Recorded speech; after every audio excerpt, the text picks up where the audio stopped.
13મા અધ્યાયના પાઠનું ફળ। શંકર ભગવાન હવે પાર્વતીજીને ગીતાજીના 13મા અધ્યાયનું મહાત્મ્ય સંભળાવવા લાગ્યા। એક નગરમાં કોઈ વ્યભિચારીની સ્ત્રી રહેતી હતી।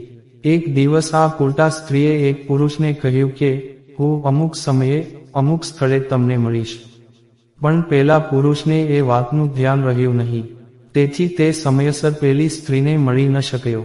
આથી પેલી સ્ત્રી ખૂબ અકળાઈ અને તેની તપાસ કરવા નીકળી પડી। એવામાં પેલો પુરુષ તેને એક ઠેકાણે મળી ગયો। હવે પેલા પુરુષને એ સ્ત્રીને મળવાનું વચન આપ્યું હતું તે સાંભળ્યું। પહેલા તો તે રિસાઈ ગઈ, પરંતુ પુરુષે તેને મનાવી લીધી।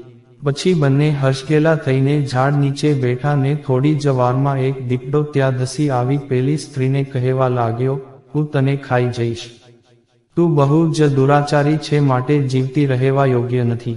આટલું કહેતા જ દીપડાએ તો તે સ્ત્રીને ફાડી ખાધી। પેલો પુરુષ તો એવો ડરી ગયેલો કે ત્યાં ઘડીભર પણ રોકાયો નહીં ને ભાગી ગયો। આ સ્ત્રીના કર્મો સારા નહોતા, તે દુરાચારી હતી, તેથી તેનો કાળ દીપડા રૂપે ત્યાં ધસી આવ્યો ને આ સ્ત્રી મૃત્યુ પામી। તે બીજે જન્મે ચાંડાલની બની। તે એક દિવસ પોતાની બહેનને મળવા એક ગામ જઈ રહી હતી। તે ગામમાં રેવાજીના કિનારે કિનારે થઈને જવાતું હતું। ચાંડાલણીના માતા પિતા મરી ગયા હતા, વળી તેને ગામ લોકો સદા હળદૂત કરતા રહેતા। તેને થયું કે મારી બહેનને મળું, ત્યાં મારે લાયકની કામ મળે તો ત્યાં જ રહી પડીશ, ત્યાં સુખથી સૂકો પાકો રોટલો તો મળશે।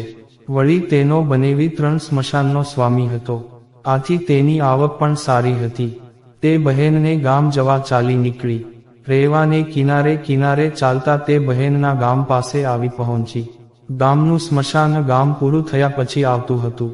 થોડેક દૂર કિનારા પર એક મંદિર હતું, ત્યાં આગળ આ ચાંડાલની રોકાઈ। ચાલી ચાલીને તે થાકી ગઈ હતી। ત્યાં એક મહાત્મા ગીતાજીના 13મા અધ્યાયનો પાઠ કરી રહ્યા હતા। ચાંડાલની તે ધ્યાનથી સાંભળવા લાગી। અચાનક ચાંડાલણીના દેહમાં પરિવર્તન થયું ને તે દિવ્ય દેહવાળી બની ગઈ। તેના દેહ સાથે તેનું મન પણ દિવ્ય બની ગયું, તે પરમાત્મામાં લીન બની ગઈ।